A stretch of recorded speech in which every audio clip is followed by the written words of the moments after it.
The live TV, सच सबसे आगे। नमस्कार, द लाइव टीवी आप देख रहे हैं। आपके साथ मैं हूं आदित्य कुमार। अपनी ही पार्टी के खिलाफ अब बयानबाजी करने लगे हैं नंदगोपाल नंदी। नंदगोपाल नंदी जो कि भारतीय जनता पार्टी की सरकार में मंत्री हैं, औद्योगिक मंत्री हैं, और वो अपनी ही सरकार खिलाफ अब मुखर होकर बोलने लगे हैं। दरअसल टिकट को लेकर जिस तरह के जद्दोजहद चल रही है, हर एक पार्टी में कोई ना कोई नाराजगी चल रही, लेकिन ये अपने आप में बड़ी खबर जिस तरीके से भारतीय जनता पार्टी के एक मंत्री अपनी ही सरकार खिलाफ बागी हो गए हुए क्यों हैं, ये पूरी डिटेल हम आपको बताएंगे और शायद बताएंगे कि इसका कितना नुकसान भारतीय जनता पार्टी को हो सकता है।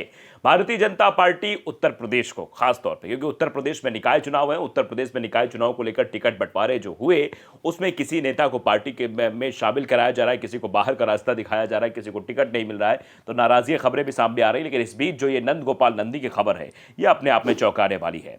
दरअसल उत्तर प्रदेश की योगी सरकार के औद्योगिक विकास मंत्री नंदगोपाल गुप्ता नंदी ने अपनी ही पार्टी बीजेपी के खिलाफ मोर्चा खोल दिया है। उन्होंने सपा नेता रईस चंद्र शुक्ला को बीजेपी में ज्वाइन कराने पर दुख जाहिर किया है कि इनको क्यों पार्टी में शामिल किया है। यह सीधे तौर पर बात उनके द्वारा कही गई है। मंत्री नंदगोपाल गुप्ता नंदी ने इसे बीजेपी की रीत नीति और लोकतांत्रिक मूल्यों और सिद्धांतों के प्रतिकूल बताया है। बता दें कि औद्योगिक मंत्री नंदगोपाल नंदी की पत्नी अभिलाषा गुप्ता नंदी को इस बार बीजेपी ने प्रयागराज से मेयर का प्रत्याशी नहीं बनाया है और यह बताया जा रहा है इसी को लेकर यह नाराजगी निकलकर सामने आई है। बीजेपी ने उमेश चंद्र गणेश केसरवानी को प्रयागराज से मेयर पद के लिए कैंडिडेट घोषित कर दिया है। मंत्री नंदगोपाल गुप्ता नंदी प्रयागराज दक्षिणी से विधायक हैं और अब वो बगावत करते हुए नजर आ रहे हैं। मंत्री नंदगोपाल गुप्ता नंदी की तरफ से जारी बयान के मुताबिक स्थानीय विधायक के रूप में मुझे विश्वास में लेना तो दूर, बिना औपचारिक सूचना दिए मेरे खिलाफ समाजवादी पार्टी के प्रत्याशी के रूप में वर्ष 2022 का विधानसभा चुनाव लड़कर बुरी तरह से चुनाव हारे रईस चंद्र शुक्ला को भारतीय जनता पार्टी ज्वाइन कराने का प्रस्तावित कार्यक्रम घोर अपमानजनक और आपत्तिजनक है। यह बात सीधे तौर पर नंदगोपाल नंदी के द्वारा कही गई है। दरअसल नंदगोपाल नंदी ने रईस चंद्र को हराया था और इनकी दोनों की आपस में प्रतिद्वंदा थी।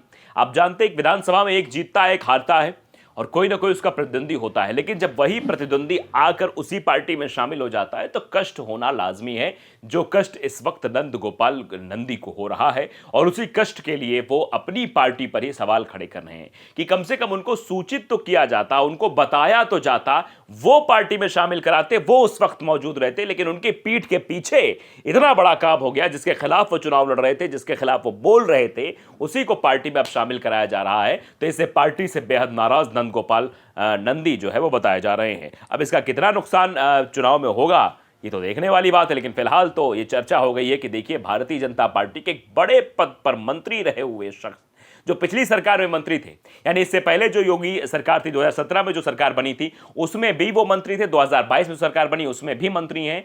तो मंत्री होने के बाद भी क्या मंत्री का सम्मान भारतीय जनता पार्टी में नहीं रखा जा रहा है? क्या भारतीय जनता पार्टी अपने कुनबे को बढ़ाने के लिए अपने मंत्री को नाराज करेगी? उनके मंत्री नाराज होकर क्या पार्टी के खिलाफ बगावत कर देंगे? ये अपने आप में बड़े सवाल बने हुए हैं।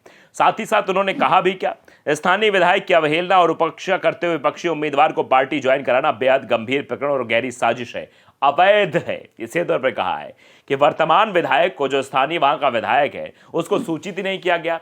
ये बात नंदगोपाल नंदी एक विधायक की हैसियत से कह रहे थे, लेकिन शायद ये जानते हैं कि आप भी वो मंत्री का पद रखते हैं और मंत्री का पद रखा हुआ शख्स अगर अपनी पीड़ा को मंच पे आकर, मीडिया के सामने आकर बयां कर रहा है तो आप समझिए कि भारतीय जनता पार्टी के उत्तर प्रदेश इकाई में कुछ ठीक नहीं चल रहा है, कुछ ना कुछ जरूर गड़बड़ होने वाला है।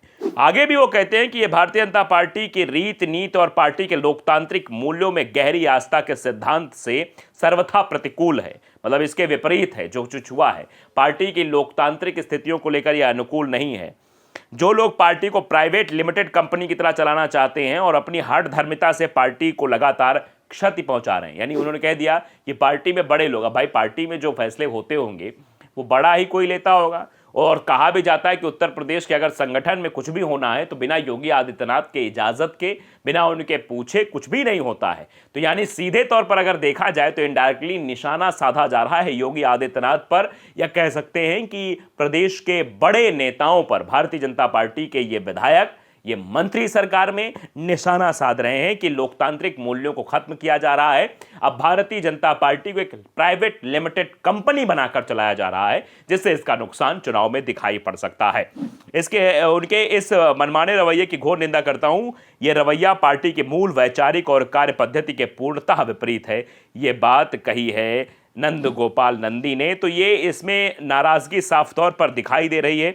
किस तरीके से अपनी ही पार्टी के खिलाफ वो नाराज दिखाई दे रहे हैं और ये चर्चा बन रही कि आखिरकार ऐसा क्यों हो रहा है। यूपी तक ने बाकायदे ट्वीट किया है, ट्वीट करके लिखा है कि योगी सरकार में कैबिनेट मंत्री नंद गोपाल नंदी ने बीजेपी के वरिष्ठ लोगों की ओर इशारा करते हुए उन पर पार्टी को प्राइवेट लिमिटेड पार्टी की तरह चलाने का आरोप लगाया है।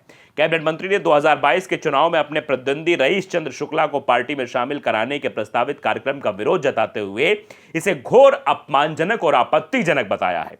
उन्होंने कहा कि स्थानीय विधायक की अवहेलना व उपेक्षा करते हुए विपक्षी उम्मीदवार को पार्टी ज्वाइन कराना बेहद गंभीर प्रकरण और गहरी साजिश है। ये सीधे तौर पर उन्होंने आरोप लगाए हैं और इसको लेकर अब जो है जगह जगह चर्चा भी हो रही है। तो आप समझिए कि ये भारतीय जनता पार्टी के लिए एक तरीके से बहुत बुरी खबर है। नंद गोपाल नंदी ने पार्टी को एक बड़ा नुकसान ज़रूर पहुंचाया है। इसे मतलब पार्टी की जो आंतरिक चीज़ें हैं उस पर सवाल खड़े हो गए। क्या जो है जो भारतीय जनता पार्टी है वो अलग तरीके से काम कर रही है, क्या उसमें सही तरीके से काम नहीं हो रहा है? क्योंकि अंदर की बात तो अंदर वाला ही बता सकता है। और आप भी जानते हैं कि अगर ये बगावत बड़ी हो जाती है तो भारतीय जनता पार्टी का इस चुनाव में और आने वाले लोकसभा चुनाव में इसके परफॉर्मेंस पर असर ज़रूर पड़ सकता है। क्योंकि महाभारत में भी कहा गया है कि युद्धों में कभी नहीं हारे, डरते हैं हम छलछंदों से, हर बार पराजय पाई है अपने घर के जयचंदों से। तो अपने घर का कोई उठ के अगर वो बताना शुरू कर देता है कि पार्टी में क्या हो रहा है, पार्टी के आंतरिक मामलों को पार्टी के बाहर लाकर अगर वो कह रहा है, तो इसका मतलब है उसके अंदर पीड़ा है, दुख है, कष्ट है जो वो कह रहा है। और उस कष्ट को लोग आड़े हाथों ले भी रहे हैं कि किस तरीके से नंद गोपाल नंदी जो कि औद्योगिक मंत्री भी हैं, वो अगर इस तरीके से बोल रहे हैं तो मतलब मामला गंभीर है, मामला छोटा नहीं। अब इसको कैसे देखा जाएगा ये अलग बात है, लेकिन फिलहाल तो ये सवाल खड़े हो रहे हैं कि आखिरकार क्या अपने मंत्री को नाराज कर रही है भारतीय जनता पार्टी की इकाई, क्यों ऐसा किया जा रहा है? ये अपने आप में बहुत बड़ी बात है। जिस तरीके से सवाल उठाए जा रहे हैं और जिस तरीके की बातें उठ रही हैं उससे सवाल ज़रूर खड़े होते हैं कि आखिरकार नंद गोपाल नंदी इतने नाराज़ क्यों हैं और वो अपनी नाराज़गी को जो है जाहिर कर रहे हैं। तो आप समझिए कि भारतीय जनता पार्टी जो सत्ता में इस वक्त है और निकाय चुनाव में पूरे दमखम के साथ चुनाव लड़ने की तैयारी कर रही है, और अब चुनाव क्योंकि चल ही रहा है, आप देख ही रहे हैं, सब पार्टियां अपना अपना दमखम लगा रही हैं।